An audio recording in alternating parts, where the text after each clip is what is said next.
रहिची मो भितरे तू रहिचु तते छाड़ी रही पारे ना छाती रे लेखिची तोरी ना तो भितरे मु रहिची मो भितरे तू रहिचु तते छाड़ी रही पारे ना छाती रे लेखिची तोरी ना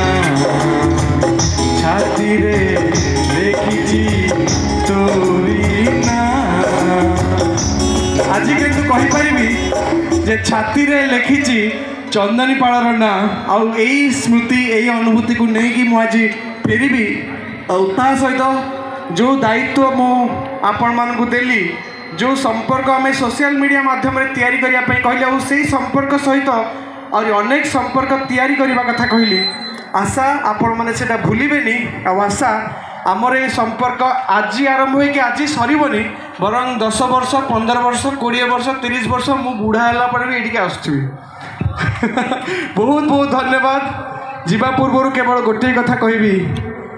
ए जीवन दिने चलीज मो निश्वास मत छाड़ीज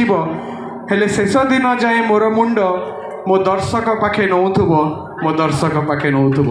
फील माय लव समस्त को बहुत बहुत धन्यवाद। पुणी थे धन्यवाद देवी मत्स्यजीवी संघर प्रत्येक कर्मकर्ता को आज ये सुंदर कार्यक्रम आ मत ये डाकी आपण मान को बहुत बहुत धन्यवाद एते संख्यार ये आसथिबारु बहुत बहुत धन्यवाद। Feel my love.